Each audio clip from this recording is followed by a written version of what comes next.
এই দেখো কত বড়।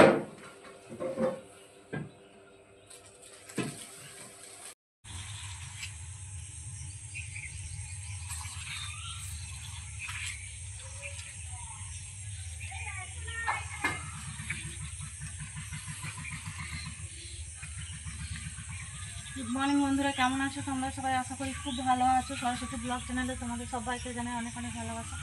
তো আমি সকালবেলা বাসি কাজ হয়ে গেছে, কাপড়টা ছিঁড়ে। আর আজকে যেহেতু দশহরা, তো দশহরার দিনে ঘর ফেরা যেটা বলে না, গন্ডি কাটার মতো, তো ওটাই আজকে করা হচ্ছে। দশহরার দিন করতে হয় গোবর দিয়ে। বাসি কাজ সেরে আর এই যে ঘরটাকে গন্ডি কেটে নিচ্ছি।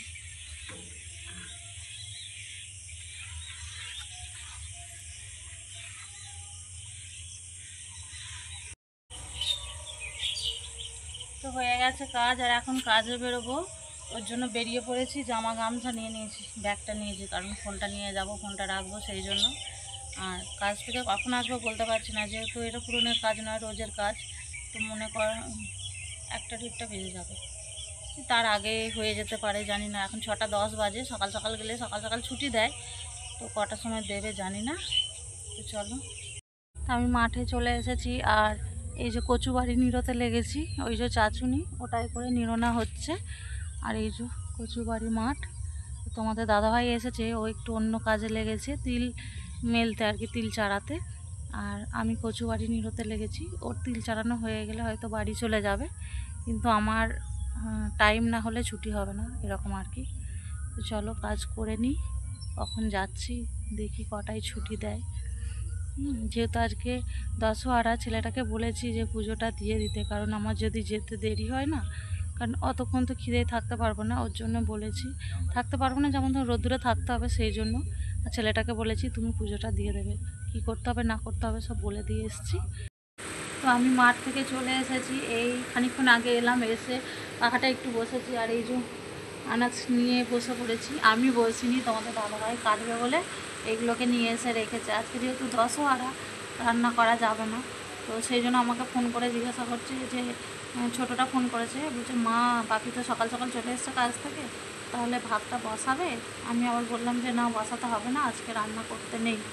তো ওর জন্য এগুলো এখানেই পড়ে রয়েছে, শুয়ে পড়েছে। ও শুয়ে পড়েছে তোমাদের দাদাভাই, আর ছেলেটাও শুয়ে আছে। আর আমি এখন এগুলোকে গোছাবো, গুছিয়ে ঘরগুলো ঝাড় দেবো, বাসনগুলো কতগুলো আছে ওগুলোকে মাজবো, মেজে চানটা করে আসবো। আর ছেলেটাই পুজোটা দিয়ে দিয়েছে, কারণ আমি এখন বাজে 1টা বাজে, এখন আমি এসে তো আর দিতে পারবো না। আর এত রোদ দিয়েছে আজকে, রোদ্দুরে খিদে বেশিক্ষণ থাকতে পারবো না, জল পিপাসা পাবে। তো ওর জন্যই ছেলেটাকে বলেছিলাম যে বাকি আজকে পুজোটা তুমি দিয়ে দেবে। ছেলেটা পুজো সকাল সকাল চান করে পুজো দিয়ে দিয়েছে। আর এগুলো আমি এখন গুছিয়ে চানটা করে আসবো। আজকে সকাল থেকে আমার সাথে কি হচ্ছে কি জানি। আজকে সকালে যখন মাঠে গেছি, তখন মানে কচু নিড়োচ্ছিলাম, কচু নিড়োতে যাদের জমি তারা বললো যে চলো কচু নিড়োতে হবে না, সে পটল দিয়েছে, পটলটা নিড়োবে চলো। তো ওখানে এসে নিড়োচ্ছি, আর দেখছি একটা ব্যাঙকে ধরেছি সাপে। তো ও সকালবেলায় আর কি, তো ওটা দেখলাম। আবার এসেছি, এসে এই যে বসলাম, বসে থেকে আমি খদ্দেরগুলো গোছাবো বলে খদ্দেরগুলো ঝাঁট দেবো। তো এখানে যা সব পড়েছিল, আলুগুলো শাকগুলো, ওগুলো সরিয়ে ঝাঁট দেবো বলে, আর ঘরে ঢুকতে যাচ্ছি, দেখছি একটা সাপ বেরিয়ে চলে মানে পায়ের সামনে চলে এসছে এরকম। আমি তো ভয়েতে মানে কি করব ভেবে পাইনি। তারপরে একটা ব্যাঙ ধরেছে, আমি ছেলেটাকে তাড়াতাড়ি ডাকছি, ছোটো লাইটটা নিয়ে এসো, লাইটটা নিয়ে এসো, যেহেতু খাটের নিচে বস্তা এটা সেটা রয়েছে, তো ওর ভেতরে ঢুকে পড়েছে। দিয়ে ছেলেটা বলছে না আমি দেখেছি, অনেকক্ষণই এসেছে, আমি আবার ওকে দুধ দিয়েছি, দুধ কলা দিয়েছি। তো এখনও বেরোচ্ছে না, এই পাশটা করে ছিল, তারা তোমাদেরকে দেখানোর চেষ্টা করছি, ভেতরে ঢুকে গেছে, দেখতে পাবো কি জানি না, তারা ব্যাক ক্যামেরায় দেখাচ্ছি, ঠিক আছে। ছিল, তো ভেতরে ঢুকে গেছে খাটে উঠে। আর ওকে ভেতর দিক থেকে ওই পাশ থেকে তাড়া দিলে তবে এই পাশে বেরিয়ে আসবে। তো ওপরে উঠেই ওকে তাড়া দিতে হবে, নাহলে কি বলো তো, ভয় লাগছে কখন পায়ের সামনে চলে আসবে, ওর জন্য। এই দেখো কত বড়।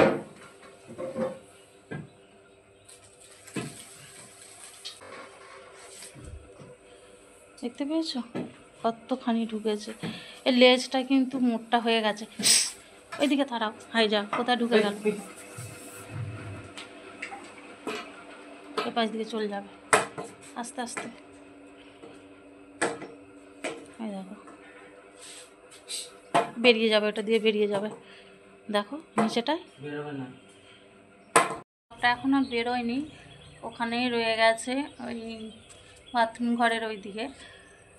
তো আজকে যেহেতু মা মনসা পুজো, দশহরা, তো ওর জন্যই আহারে বেরোচ্ছে অনেক, মানে বেশিরভাগ দশহরাতেই আমি কিন্তু পাই। এর আগের বছর যখন দশহরা হলো তখনও দেখলাম মানে ওই আহার করতে বেরিয়েছে এই পাশের জমিটাতে, ওখানে ওটা মানে জাতের ছিল, জাত মানে বড় জাতের জাত সাপ ছিল আর কি। তো দেখলাম, তার খানিকটা পরেই আবার আর দেখতে পাইনি। তো আজকে আবার একসাথে, মানে একসাথে নয়, সকালে একবার দেখা দিয়েছে, আবার এই এখন। তো এখনও বেরোই না, ওখানে আছে, ইঁদুর গর্তে মনে ঢুকে গেছে, ওখানটা করে ইঁদুর গর্ত রয়েছে তো ঢুকে গেছে। তো যাকে মা মনসা, মা মায়ের কাজ করছে, আমরা আমাদের কাজ করি। তো চলো আমি চানটা করে আসবো, ঘরদোরগুলো ঝাঁট দেওয়া হয়নি, এই যে খালি এখানটা করে গুছিয়েছি এইগুলোকে, আর মানে ঝাঁট দেবো বলে ঝাঁটাটা তো নিয়ে গেলাম, দেখতে পেলাম বলে আর ঝাঁট দেওয়া হয়নি। এখন ঘরদোরগুলো ঝাঁট দেবো, দিয়ে চানটা করে আসবো। চলো, তো চান করে চলে এসেছি অনেকক্ষণ, এসে আমগুলো ফলগুলো কেটে নিচ্ছি আর কি, কেটে নিয়ে খাবো, ফলাট করবো, তো ওর জন্য থালাগুলো রেডি করে নিচ্ছি। তোমাদের দাদাভাই আর আমি খাবো, ছেলেটা খাবে না বললো, হচ্ছে পরে খাবো, ওর জন্য এগুলো রেডি করে নিই প্রথমে।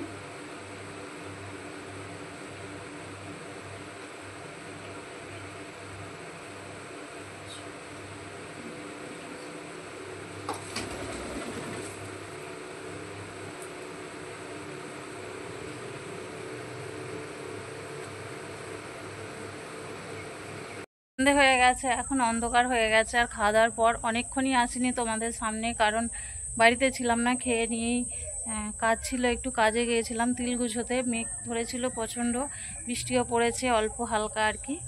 তো ওর জন্য তিল গোছাতে গিয়েছিলাম, আর তিল গুছিয়ে এসে বাসনগুলো ফেলে রেখে দিয়ে আর কি গিয়েছিলাম। তো ওগুলো এসে ধোয়া মাজা হলো, ঘরদোরগুলো ঝাঁট দিয়ে। আর এই যে সন্ধে হয়ে গেছে, অন্ধকার হয়ে গেছে, আর আকাশটা কিন্তু মেঘলা করেই রয়েছে, কীরকম ঘেমে যাচ্ছি আমি।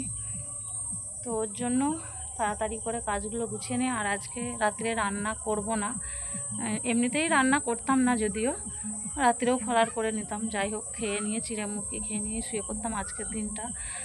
তো আজকে নেমন্তন্ন রয়েছে, এমনিতেই আমাদের এখানে ভাই হয় আর কি একটা, তো কাকিমা এসেছিলো গতকালকে, এসে নেমন্তন্ন করে দিয়ে গেছে, ভাইয়ের মানসিক ছিল, তো ওই মানসিক আজকে মানে পুজো দিতে গিয়েছিলো, ওটাই আজকে রাত্রে ওখানে খাওয়ান দাওয়ার নেমন্তন্ন রয়েছে, ওখানেই যাব।